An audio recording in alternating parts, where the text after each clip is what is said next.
स्वागत है आपका जीएस मंथन पर। अपनी निबंध सीरीज का आज हम अगला निबंध पढ़ेंगे, रूस यूक्रेन युद्ध और भारत की विदेश नीति। यह निबंध हमारे लिए दो तरीके से महत्वपूर्ण है। एक तो यह आपके जीएस पेपर में भी आ सकता है, उसमें जो वैदेशिक संबंध हैं उससे संबंधित आ सकता है। दूसरा, निबंध में तो ये आना है ही है। अपनी निबंध सीरीज जो है वह यूपीएससी, पीएससी, आरओ, बीपीएससी इन सब के लिए बहुत महत्वपूर्ण होती है। इसमें हम आपको विधिवत निबंध कराते हैं कि कैसे लिखना है, क्या लिखना है। वैसे तो परीक्षा में आपको जो निबंध लिखना रहेगा बिना हेडिंग लिखना रहेगा, लेकिन यहाँ हम आपको हेडिंग के माध्यम से समझाते हैं जिससे आप समझ सकें कि प्रारूप बनेगा कैसे, लिखना कहाँ पर क्या है। यह चीज़ जब आप समझ जाओगे तो आप निबंध हर तरीके के लिख लोगे। यहाँ हो सकता है कुछ शब्द सीमा ज़्यादा हो, वह इसलिए है कि जब आप विषय को अच्छे से समझ जाओगे तो आप 600 में लिखना हो या 1000 में लिखना हो, आप पूरा निबंध विधिपूर्वक लिख लोगे। नहीं तो कई बार समस्या हो जाती है और प्रारूप अच्छा नहीं बन पाता है। निबंध के लिए मुख्य रूप से जरूरी होती है वाक्य रचना। वाक्य रचना तभी आएगी जब आप अच्छे से अभ्यास करोगे। अभ्यास करने पर आपकी वाक्य रचना अच्छी होगी और आपकी भाषा शैली सुधरेगी। निबंध में कई चीज़ें ध्यान रखनी होती हैं जो कि हम क्लास में जैसे जब हम पढ़ाएंगे तो जहाँ जो आवश्यक होगा आपको बताते रहेंगे, इसलिए आप पूरा निबंध देखिएगा। टॉपिक है हमारा रूस यूक्रेन युद्ध और भारत की विदेश नीति। इसमें हमें इस युद्ध के बारे में चर्चा करनी है और वहाँ पर भारत ने कैसी नीति अपनाई थी उसको हमें लिखना रहेगा। 3 भागों में हम निबंध लिखेंगे, प्रस्तावना, फिर मुख्य भाग और उसके बाद निष्कर्ष। प्रस्तावना हमारी लगभग 100 शब्द की होने वाली है, जिसमें हम इस टॉपिक की एक समीक्षा करेंगे, बताएंगे कि इस टॉपिक में क्या पूछा गया है। इसके बाद हम मुख्य भाग लिखेंगे। मुख्य भाग में हम पूरा निबंध लिखेंगे जिसमें हम लाभ, हानि, चुनौतियाँ, क्या इससे कहाँ असर पड़ा, दूसरे देशों पर क्या असर पड़ा, इन चीज़ों को लिखेंगे। निष्कर्ष में हम लिखेंगे अपने मुख्य भाग का निचोड़। पढ़ते हैं, जहाँ जो आवश्यक होता है हम समझते चलेंगे। कोशिश हमारी रहनी चाहिए कि पहले हम शुरुआत कोटेशन से करें। कोटेशन हमें इतने ज़्यादा, यानी जो सूक्त वगैरह लिखनी है वो इतनी ज़्यादा न लिख दें कि अनावश्यक लगें, और जो भी सूक्त लिखेंगे तो उस टॉपिक से वो संबंधित होनी चाहिए, उससे कुछ अर्थ मिलना चाहिए, तभी उसका प्रयोग करेंगे। विदेश नीति केवल कूटनीति का औजार नहीं बल्कि राष्ट्र के हितों की सुरक्षा की ढाल होती है। कई बार कुछ सूक्तियाँ ऐसी हैं जिनको किसने कहा है ये बात नहीं पता होती है, तो उनको हम इन्वर्टेड कामा में ऐसे लिख देंगे। 21वीं सदी का तीसरा दशक विश्व राजनीति के लिए अस्थिरताओं से भरा रहा है। रूस यूक्रेन युद्ध फरवरी 2022 से जारी ने वैश्विक व्यवस्था को गहराई से प्रभावित किया है।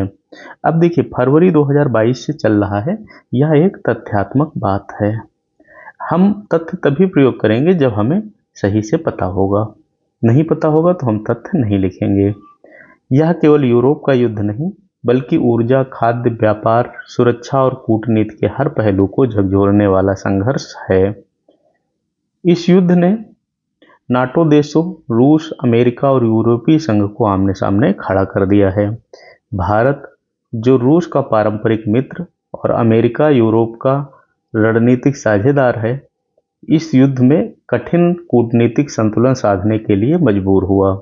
2025 आते आते युद्ध लंबा खिंच गया है और इसके प्रभाव भारत की विदेश नीति के हर आयाम पर दिखाई देने लगे हैं। कोई भी जब हम निबंध लिखेंगे तो उसको हम आज के परिप्रेक्ष्य से, यानी 2025 के परिप्रेक्ष्य से जरूर जोड़ेंगे कि आज उसमें क्या स्थितियां हैं। तो यह हमने प्रस्तावना में बता दिया कि युद्ध किस प्रकार चला और उसका क्या असर होना शुरू हुआ है। अब हम लिखेंगे मुख्य भाग। मुख्य भाग में हम सबसे पहले इसका ऐतिहासिक परिप्रेक्ष्य लिखेंगे। आप हेडिंग नहीं डालेंगे, बस ये ध्यान रखिए प्रस्तावना के बाद यहाँ पर ऐतिहासिक परिप्रेक्ष्य लिखना रहेगा। भारत और रूस पूर्व सोवियत संघ के संबंध गहरे और ऐतिहासिक रहे हैं। शीत युद्ध के दौर में भारत ने गुटनिरपेक्ष आंदोलन अपनाया, लेकिन व्यवहार में रूस भारत का सबसे बड़ा रक्षा और कूटनीतिक सहयोगी बना।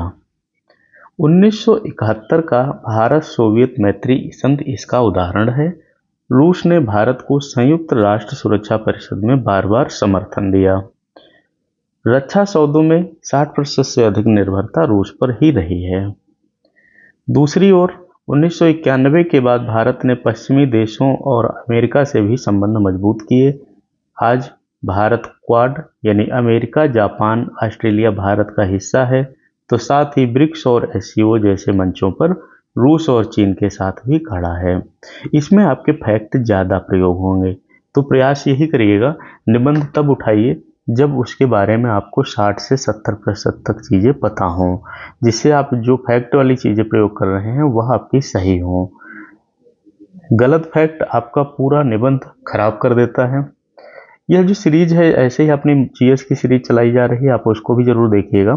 चैनल सब्सक्राइब करेंगे तो आपको ये सारी चीज़ें हमेशा मिलती रहेंगी।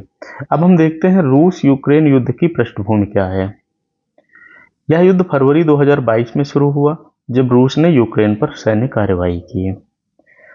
उस समय क्या होता है, रूस का तर्क था कि नाटो का पूर्व की ओर विस्तार उसकी सुरक्षा के लिए खतरा है। यूक्रेन पश्चिमी देशों के साथ गहरे संबंध बना रहा था। इसके बाद युद्ध लगातार चलता रहा, जिसमें लाखों लोग प्रभावित हुए और यूरोप की ऊर्जा व्यवस्था चरमरा गई। 2025 आते आते यह युद्ध सीमित नहीं रहा, बल्कि वैश्विक राजनीति का केंद्र बन गया।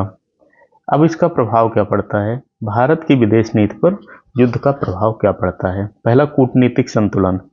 भारत ने युद्ध पर कोई सीधा पक्ष नहीं लिया। संयुक्त राष्ट्र में भारत ने कई बार मतदान से परहेज किया। प्रधानमंत्री और विदेश मंत्री ने संवाद और कूटनीति से समाधान की बात कही।